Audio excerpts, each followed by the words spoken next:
Hey, welcome back, everybody, to another segment of Small School AD on the Educational AD Podcast. This is our weekly series where we visit with athletic directors at smaller schools and let them share some of the tips that they've learned to not just survive, but thrive in a setting where they might not have all the resources that a big school AD has. We'll be right back with today's guest, but as always, we want to give a shout out to our sponsors. Now, don't hit that fast forward button. These are all companies that I used as an athletic director. They're great companies. I trust them. I want you to trust them too. So take the next couple minutes, listen to our shout outs, then listen to our interview, and then go and visit these sponsors. I'm telling you, you're going to be glad you did. We'd like to thank our good friends at Huddle for their support of the podcast. As a football coach, I used Huddle for years, but when I became an athletic director, I made sure that our school was a Huddle school. And our coaches just loved the tools that Huddle provided. Our kids loved the videos, and our parents loved the streaming, but there's so much more. Go to huddle.com, join the 8 million users. Turn your school into a Huddle school. We also want to say thank you to Home Campus. Home Campus is a platform that you're going to use every single day for things like scheduling, results, rosters, communication. How about student athlete eligibility and clearance? Who doesn't do that every day? Home Campus does all of these and more, does them better, and it does them faster. To get started, just go to homecampus.com. That's it, homecampus.com. We'd like to say thanks to our good friends at Gipper. Go to Gipper.com. Their team is going to have you creating world-class marketing content in seconds, and it's so easy, even I can do it. Your kids are on social media. If you're not creating content to celebrate their accomplishments, you're missing out on a great opportunity. Go to Gipper.com to get started. We also want to say thanks to Sideline Interactive indoor score tables and video boards. Probably one of the best purchases I ever made as an AD was our Sideline Interactive indoor score table. You can go to sidelineinteractive.com right now and schedule a live web demo to see their products in action. That's sidelineinteractive.com. We want to say thank you to Ohio University and their online masters in athletic administration. This is an affordable 20-month, totally online program that also allows you to earn 11 NIAAA leadership training courses. You also become part of a nationwide network in athletic administration. To find out more information for you or for one of your coworkers, go to ohio.edu/info/MAA, the Ohio University Online Masters in Athletic Administration. We'd also like to say thank you to Snap Raise. Have you ever spent weeks and weeks with a fundraiser and then been disappointed in the results? Those days are gone. Go to snapraise.com. It's hands down the best online platform out there. We used it at our school. Our coaches loved it. Our parents loved it. It works. Go to snapraise.com. You can check out their other great platforms, but if you're looking for a fundraiser, you just found it. Go to snapraise.com. We want to say thank you to our good friends at Hometown Ticketing. Hometown Ticketing is the leading digital ticketing provider to schools and colleges. I don't think I need to say anything more. Go to hometownticketing.com. It's digital ticketing that offers more. We want to thank our friends at Vital Signs Wall of Fame. If you're looking for a really cool way to showcase your school record boards for all the teams, for all the events, or show off your school's Hall of Fame, go to vitalsignswalloffame.com. Take a look at their interactive touch screen video consoles. It's also a great way to tell your school's unique history and brag about your proudest moments. The website is vitalsignswalloffame.com. Take a look at those touchscreen consoles today. And we want to thank Athletic Surveys by LifeTrack. Athletic directors already hear back from their constituents, but a lot of times it's a very small group, and all they want to do is complain. Athletic Surveys will connect you to that small group, but they're also going to connect you to the 98% that supports your program. And that information is incredibly valuable, especially when you're sitting with a frustrated parent, maybe your principal, or even your school board. Go to athleticsurveys.com. They're going to create a custom survey that lets you take the pulse of everybody in your program. It's athleticsurveys.com. Hey, welcome back, everybody, to another segment of Small School Athletic Director on the Educational AD Podcast. If you're new to this series, we do this every week, and we visit with an athletic director at a smaller school. Our definition of a small school has been, say, 300 students or less in the high school, those upper 4 grades.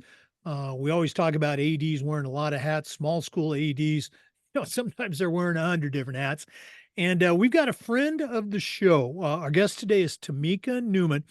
Tamika has been on the podcast before. She's a registered athletic administrator. She's the director of athletics at Northland Christian School. She's also the head volleyball coach there, does a ton of coaching and camps and things. She's the founder of a program called Grit and Grind Athletics. Just has a tremendous background in athletics. But today we've got her here as a small school AD. Tamika Newman, welcome back to the Educational AD Podcast. I'm so happy to be here. All of the valuable information I get, sorry, Jake, all the valuable information I get from the podcast, just an opportunity to add some value. I'm just really grateful. Oh, well, again, we appreciate that. And we also know it's very busy. You and I were talking, we're recording this on July 29th. So in a lot of states, I know here in Florida, athletics is going to start, is actually starting this week. So appreciate you taking some time out of your schedule. Tamika, share with our listeners a little bit about your background and, the makeup of Northland Christian. And then I'm excited to hear your ideas for success as a small school AD. Awesome. Thank you. Well, my journey this fall or August, when I start the new volleyball season, will make 16 years on the sideline coaching volleyball, 11 as a head coach, a high school level. Sprinkled in there was some assistant roles, and then I was assistant at the college level.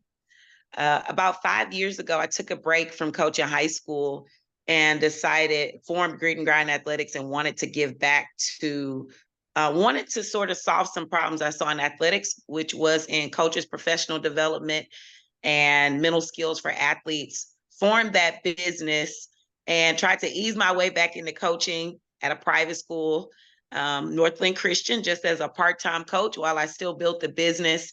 Talked a little bit about some of the work I had done over the course of starting the business with some of the local school districts. And the athletic director said, "You're going to be my assistant AD." And this is going into my 3rd year. Have had several transitions since I've been there. I went in as his assistant AD. He left. I initially didn't interview for the job, wasn't sure I wanted to do it. We were in a rebuilding phase. Went ahead and interviewed, and they made me and the football coach co-athletic directors. And then this spring, they decided we needed to go back to a 1 AD format. Our football coach, he moved on to just do some football at a bigger school. So everything about my school is different than from what I came from. I coached at big high schools down here in Texas, so 6A, which is the highest division. The school I'm at right now, the school K through 12 has just under 400 students. The secondary, 6th grade through 12th grade, has about 200 students. And the funny thing there is we offer every sport at the middle school and high school level. So our middle school students get an opportunity to golf, swim, tennis. All 3 of those happen off campus. So there's a lot of logistics there. And then, of course, they get to do your standard football, cross country, volleyball, basketball, baseball, which here in Texas, baseball is not in most middle schools. Our school, we do all the things. So our students are very busy, but we find that they are a jack of all trades, but a master at none. So we have some scattered success in certain sports. Some we've never been able to have a lot of success with, but we pride ourselves in giving our student athletes, high school and middle school, an opportunity to try everything. So we hang our hat on that. I absolutely love coming from a school with 3,800 students to a school with 400. And my daughter goes there. That's the first thing I love. She's in the second grade. She's just across the parking lot from me. So that makes me feel less guilty about the long hours. She just hangs out with me, hangs out in my office, destroying it, or runs around the gym.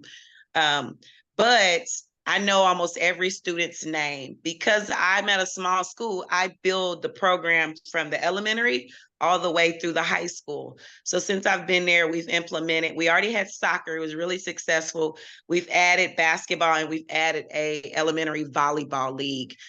We've got some other leagues we're gonna add, but being able to build it from the ground up is not something I could do at a big high school here in Houston. Now you could start to work with your middle school feeder programs, which is usually 2, sometimes 3, and you can try and get those coaches to buy into vertically aligning with you. There's no guarantee they're gonna do it. I have lots of control at this school with making sure I hire people that are going to agree to coach in a vertical alignment all the way from kindergarten all the way through seniors. That's probably one of my favorite things. This is my 3rd season coaching volleyball. The first year I coached middle school B team and the varsity volleyball. So my incoming freshmen, I've actually coached them a season. That's really unique. So while I'm worried that this is the most freshmen we've had, it's like 4 or 5. They already know me. They know my temperament. I've got the same systems. And as far as how I teach volleyball, I've been using this. I use the same language with a kindergartner in terms of our skills language to a 12th grader.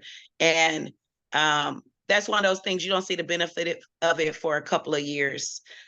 But we've got some challenges with when it comes to transportation. Like you stated, I am over transportation. So I've got to coordinate with field trips and making sure there's a van or bus available for our athletes. And not just games. I just told you we use off-campus facilities. We try not to go further out than 15 minutes. But we need buses and vans just to get to practice. So you're incurring quite a bit of expenses there.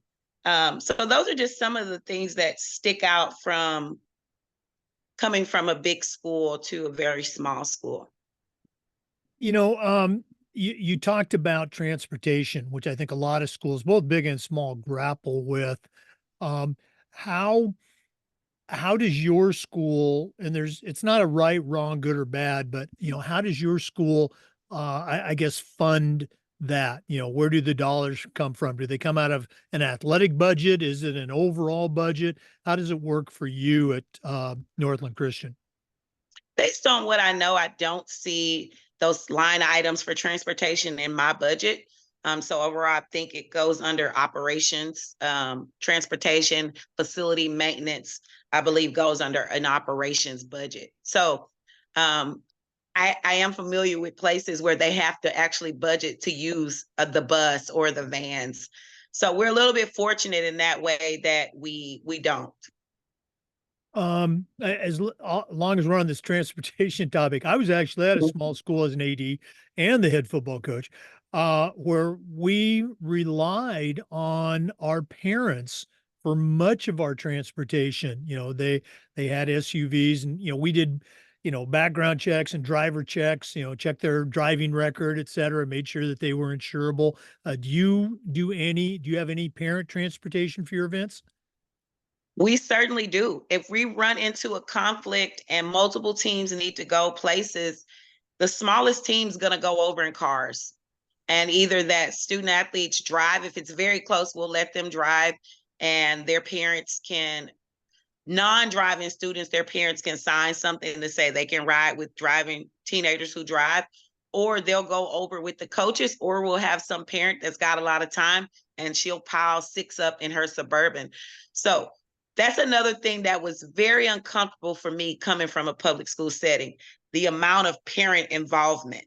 And when I went in, I was a little hesitant. They're like, oh, Mrs. So-and-so, she'll do that part for you. Don't worry. Oh, no, Mrs. So-and-so, she'll do that part. And I'm like, are those parents? I'd rather do it myself. Until you get in and you realize they're going to be your greatest allies. My hesitation was because I had dealt with an experience at big public high school where I had a couple of very rowdy parents, and giving them just an inch of power, they totally ran away with it. So I've been in some very serious situations with parents believing that their opinion matters, trying to sway others in the program, trying to suggest practice plans. I've been on the very worst end of parenting, and I write about it in my first book. It has a lot to do with why I took a break from athletics. So I am in coach's heaven at my school. I can't brag about it enough. So we have a team mom for each sport. And the team mom actually, we're private schools, so you have to pay a team fee. Everybody's team fee creates a budget for the season. And whether I purchase things for the team or the team mom purchases pregame meals, we are reimbursed out of that budget. And when I saw that so many parents were willing to do that, where you've got to pay pay up front yourself and then get your money on the back end. We have some parents wait till the end of the season and they're owed, $1,800. And they're like, I know I'll get it. And I'm like, hey, we've got, you're in a different industry than myself, because I would need mine back every game. But just that alone, that so many are willing to do it, willing to bring that meal up to the school 2 or 3 o'clock in the afternoon, multiple times in a season, is like really huge. So once I saw the value of having good parents, oh my goodness, I'm so grateful for them. They'll host us for team nights. They'll bring in speakers. I mean, they'll be out in community and like, coach, this person would be great. And I'm like, yes, absolutely. So I matured in coaching, I matured a little, or I just got the best parents ever, or maybe both. Well, you bring up a very good point, and I know there's probably athletic directors out there that are just going, "Oh my goodness!" You have parents that are driving, you have parents that are involved, you have parents that are handling money. Well, it all comes back to the athletic director who is able to, whether you find them on your own or the parents come to you, there is a vetting process involved. Um, it's not like the old days where we just, put that hand out and said, all right, parents, you stay in your lane. We've got it covered. Even big public schools, they need some help. And so this whole philosophy that the NIAAA even talks about, partnering with parents. We're not giving them the keys to the car, but they're along for the ride. So let's see if we can make it a nice ride for their kid, for the coach, for you as the AD, and okay, I guess nice ride for the parent too. Okay. Great ideas, great stuff. Um, Tamika, if one of our listeners wanted to reach out and find out a little bit more about, how work with your parents, or just anything at all, or find out more about your book and your program, Grit and Grind, how do they get a hold of you? Give out all that contact information. Well, I have a website that has some of some of my books and then some of my services I do as a consultant, and that's tamikanewman.com. On Facebook, it's just Tamika Newman. On X, it's at Coach No Excuses. And then on Instagram, it's GGA_2019. And then email still works, tnewman at northlandchristianschool.org. But inboxing me on any of those socials, I can send over my email. And I'm big on sharing, have accumulated so many Google Docs. I learned a little bit later into my coaching career how valuable it was to create forms and documents, so that I could, just rinse and repeat when I needed to start or rebuild different programs. And then, of course, share with those coming up behind me. So I really believe in that aspect of coaching, just reaching back and helping others, because maybe people will stay in it longer if their entry into it isn't so challenging. And so that's just my goal. That's my why when I think about that, is more people will stay if the beginning is not so rocky. Oh no, absolutely. If we can help those ADs, those first, let's say 2, 3 years, we can get them that long. Hopefully we've got them for a longer time. So again, the website is tamikanewman.com. I'm going to guess all those social media links are there on the website. And you're very active on LinkedIn too. So I know I see you there, quite frequently. Tamika Newman, thanks so much for sharing with our listeners on Small School AD. All the best with your many activities this coming year. And hopefully, we're going to see you down in Austin, Texas at the national conference this year. Jake, I am so excited. Austin is about an hour and 45 minutes from my front door. I am over the moon. All right. So we are definitely going to see you there. We are going to connect. Okay. Yes, sir. Thank you again so much. Oh, you bet. For listeners, we want to say thank you to you and remind you that we upload the Zoom recordings of all of our interviews to the Educational AD Podcast YouTube channel. We do this segment every single week, and just about every day we try to share best practices for athletic directors and coaches. So come back and join us again for another episode on the Educational AD Podcast. We'll see you next time. And before we go, as always, we want to give a shout out to our sponsors, Vital Signs Wall of Fame, Athletic Surveys by LifeTrack, Ohio University's Online Masters in Athletic Administration, Hometown Ticketing, Snap Raise, Sideline Interactive, Home Campus, Gipper, and Huddle. Please go and visit these sponsors. You're going to be very glad you did. Thanks again for listening. We'll see you next time on the Educational AD Podcast.